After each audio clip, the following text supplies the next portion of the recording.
Welcome to Zen Fits here in Blackstone, Virginia, the center of the world. But let's talk about that center of the world. The title of this talk is Find Your Spot. Find Your Spot. So I've been writing about this morning, and so I want to share what I've been meditating upon, because my writing is my meditation. So let's start with Sheldon's spot in the Big Bang.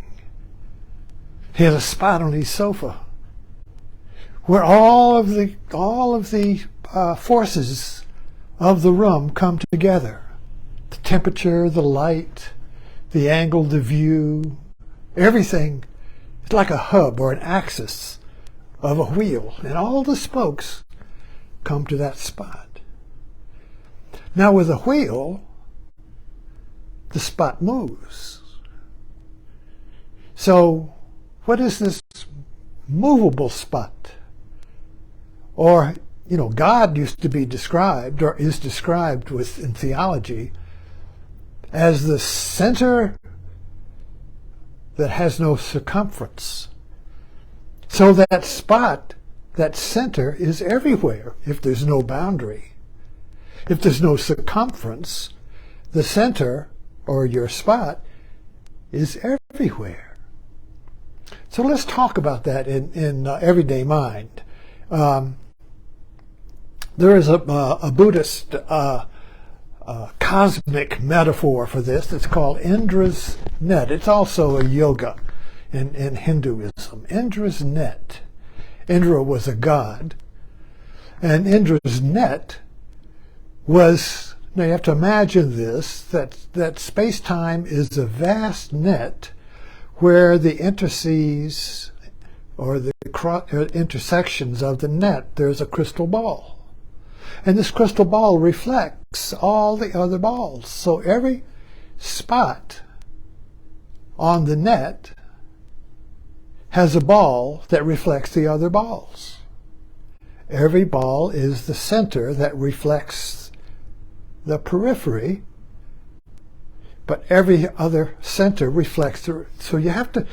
Now there's two ways of looking at this. One way is objectively, like you're looking at the net, or like we do on the computer. You're gonna zoom out and see space. Well, you're not in space. You're looking at it.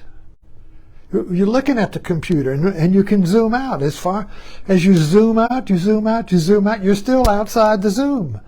Or you can zoom in. You zoom in, zoom in, zoom. You do that all the time, but you're still outside the zoom. So on the computer, you're always outside of the computer. Your spot is not in the computer. Your spot is the viewer that is outside of the computer. So look at an Indra's net, see? So if you look at Indra's net and you imagine it, or you see a picture of it, you see, you're outside of it. But if you want to understand or break through, if you want to find your spot has to be in the world and not outside of it.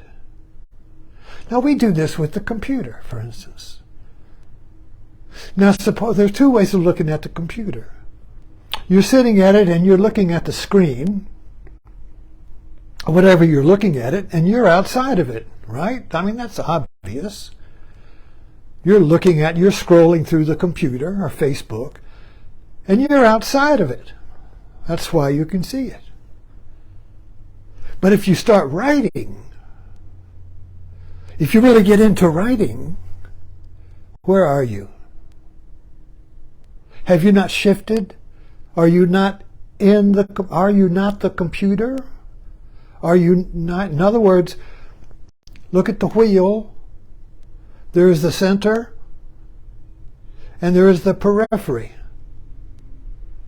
So if your viewpoint is from the periphery, the outside, you're always looking in, looking at. You're always aware of something, the net, the computer. But the moment you start writing and you become the writing, you're not like, oh, I'm writing, but I mean, you're really, really creative. suddenly there's a shift in viewpoint, and you are at the center. You are in Indra's net as one of the balls, or crystal balls. The Zen and the Art of Motorcycle Maintenance. Remember that book? Did you ever read that book? Well, it was two viewpoints. You had the viewpoint of the rider, the guy who loves to ride the motorcycle. He doesn't care about fixing it. He is the motor. When he's riding, he's the joy of riding the motorcycle. Anybody who's ever, I used to have a motorcycle. And when you're riding a motorcycle, you're not outside of it thinking about your laundry and all that. You better be riding the bike. You better be the bike. So when you are riding the bike, if you want to stay alive, you are the bike, you are the rider, the bike, and the road. There's no separation. You are the motorcycle, not the thing, but the whole situation. You are the rider, the bike, and the road. And that's joyous. That's the joy of riding the motorcycle. But when it breaks down, you're outside of it now. Now you're fixing the motorcycle. I'm here and the motorcycle's there. It's a total shift in viewpoint. One is the joy of being the motorcycle. The other is joy of fixing the motorcycle. You can't fix the motorcycle when you are just like a surgeon. He's a mechanic. He's fixing your body, but he's not your body. He's not operating on himself. The surgeon is here. You're there. You're an object, like a motorcycle. Okay, that's necessary. But at the same time, when the surgeon goes home and he's got a messy marriage, as long as he's trying to fix that marriage from outside of it, he's hopelessly screwed. Anyway, we're looking at two different spots here. Title of this talk is Where's Your Spot? Where's your spot? You see, Sheldon's spot was located in space-time. So it was located here. So in other words, if you feel like if your spot is dependent upon or located in space-time, then you got to go to it, and you got to say, that's why, oh, I want to go home. Home is my spot. Where is it? Well, it's over there. It's back there. It's up there. Somewhere. It's over there. But I got to get to home. So home is my spot where everything is just right.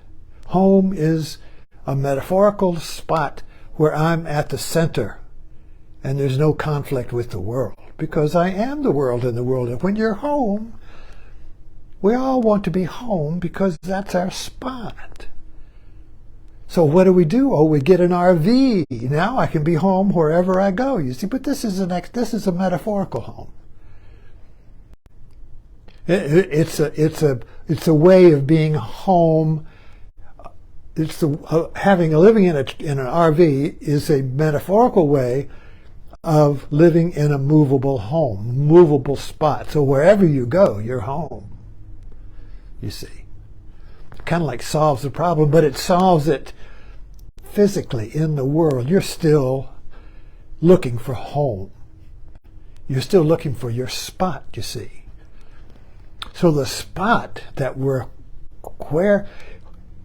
Zen gets into this, Zen Buddha, who are you? What are you? Where is your spot? Does your spot depend upon the world? Does your spot depend upon good weather? Does your spot depend upon having money, success, a good relationship? Everything being just right, you see? Does your spot depend on that? Well, if it does, then your spot is always at risk because conditions change. You can lose your money, lose your job, lose your relationship. Now where's your spot, you see? So what we're really looking for is the spot that is not dependent upon space-time, location, in past or future.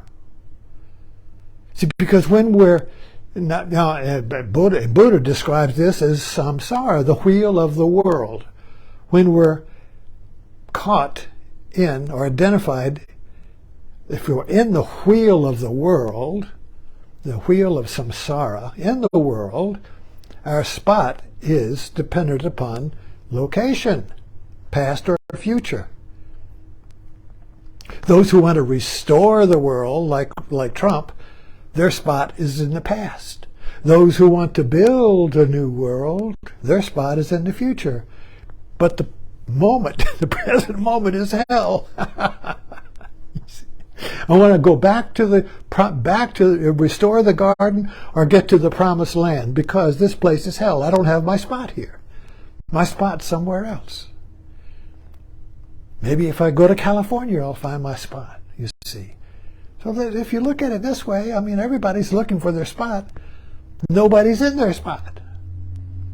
So the question is my spot located in space-time? And if it is, then I am always going to be outside of it looking for it. I'm going to be on the rim of the wheel, and I want to get to the center, but I try to get to the center spot of the wheel from the periphery, from the circumference, because that's where I can be aware of the wheel, you see. You can't be aware of anything or conscious of anything unless you're outside of it. And you've lost your spot, because the spot is the center of everything. No matter where you are, you're in your spot. When you find your true spot, true self, you see, what does Zen say? True self is no self? Well, no self is the self on the periphery. The self that's looking, that it's aware of everything. But when you are in your spot, you are aware as everything. And we can see this right with the computer. Again, going back to that. When you're aware of the computer, I mean, you're in your chair and the computer screen is there. But when you are creating on the computer, you are as the computer. You're not sitting outside of it at the same time. You are as the computer. I'm doing it right now. I've got my iPod on mirror. I'm looking at myself. Hi. There I am. Am I there or am I speaking? See, who am I? Am I the image?